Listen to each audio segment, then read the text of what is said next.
The biggest carp ever caught in front of an underwater camera from the mighty Ictus. And this is the rig that utilised the lock hook and a little bit of help from its mate, Mr. Twig. You have got the 35-pound blend-coated braid. Strip off around 4 inches to get things rolling and then get yourself a size 4 lock hook.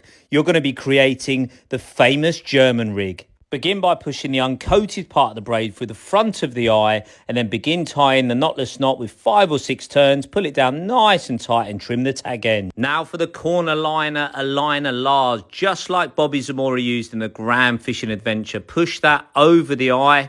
Then get yourself a tweaker's eyed bait screw, followed by the corn yellow long distance hook bead and get that in position. On the lock, just before the apex corner. Now for the get floss time with the hook bait.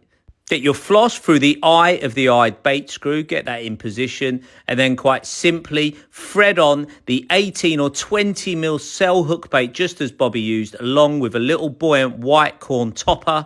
Pull that onto the floss and screw that onto the eyed bait screw. The eyed bait screw allows you to use multiple baits like a snowman, but keeping a bait screw on at all times.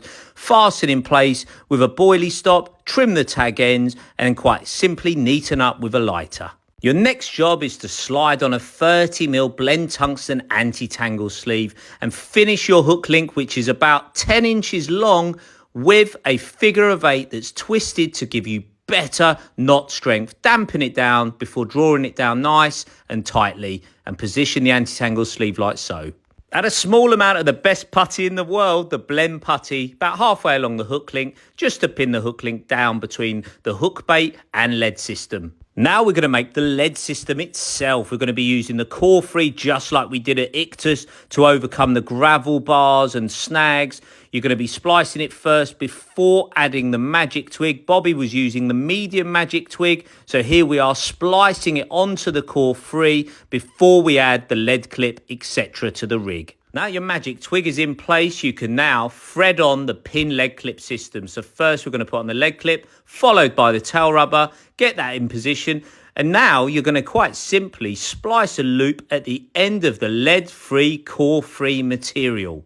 A 40 to 50 centimetre length of core-free is ideal.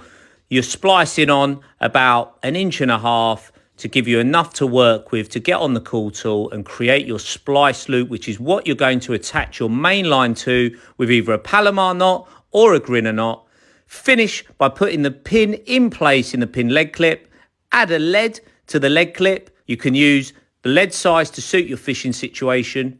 Push the tail rubber around halfway down the lead clip, and there you go. That's your lead system complete. Now clip on the loop of your hook link straight onto the QC swivel built into the magic twig, and that is it, your lead system and the famous German rig with a lock hook. Fish wafter stroke bottom bait style, just as Mr. Zamora did to catch this incredible record busting 69-pound plus fish, the biggest carp ever caught in front of an underwater camera.